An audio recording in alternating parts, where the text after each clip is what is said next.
Dans ce nouvel épisode, nous explorons le livre Qui a piqué mon fromage de Spencer Johnson, un ouvrage emblématique sur l'adaptation et la gestion du changement, particulièrement utile pour ceux qui se lancent dans l'entrepreneuriat. Car oui, quel que soit l'avancement de votre projet entrepreneurial, ce livre regorge de principes simples et efficaces pour surmonter vos blocages. Alors sans plus attendre, commençons par point clé numéro 1, le changement est inévitable. Dans le labyrinthe de la vie, le changement finit toujours par arriver, et ce que vous y soyez prêt ou non.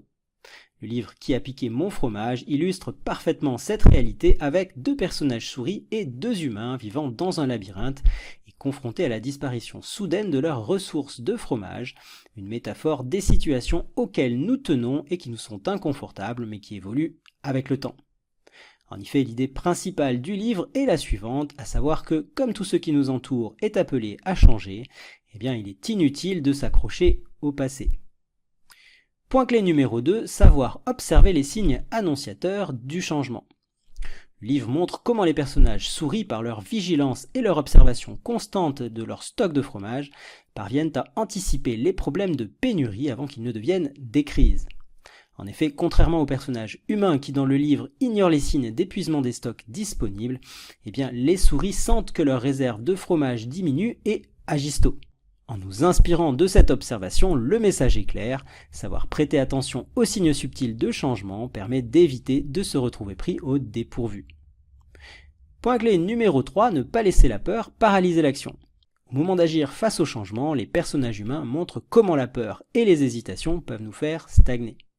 En effet, tandis que les souris s'adaptent rapidement à la nouvelle situation de façon instinctive, les humains, quant à eux, réfléchissent trop, éprouvent de l'anxiété, de la frustration, voire de la peur, raison pour laquelle ils n'agissent pas, perdent du temps et passent sans le savoir à côté d'opportunités qu'ils auraient pu saisir s'ils avaient agi plus tôt. Point clé numéro 4, s'ouvrir au changement pour en tirer profit. L'ouvrage insiste sur les opportunités qui accompagnent souvent le changement. En effet, quand l'un des personnages humains décide d'accepter la réalité, à savoir que les stocks de nourriture commencent à s'épuiser petit à petit, et d'agir en conséquence, c'est-à-dire d'aller voir plus loin dans le labyrinthe pour essayer de trouver de nouveaux stocks, eh bien en persévérant, il découvre un peu plus loin des réserves de nourriture plus abondantes. Là encore, le message du livre est clair. Le changement, une fois accepté, peut devenir non seulement une source de satisfaction, mais aussi de progrès. Ce point central du livre encourage en effet à voir chaque transformation comme une occasion de croissance personnelle et de découverte plus enrichissante. Voilà, ce résumé étant posé, passons désormais à l'analyse et voyons ce que vous pouvez en retirer en tant qu'entrepreneur. Et pour ceux d'entre vous qui n'êtes pas encore inscrits à la plateforme MindMasters, je vous invite à nous y rejoindre en cliquant sur le lien qui figure juste en dessous de ce podcast. Vous y retrouverez la suite de cet épisode, mais également des centaines d'autres résumés et analyses des meilleurs best-sellers de développement personnel pour les entrepreneurs. Je vous dis à très vite, salut!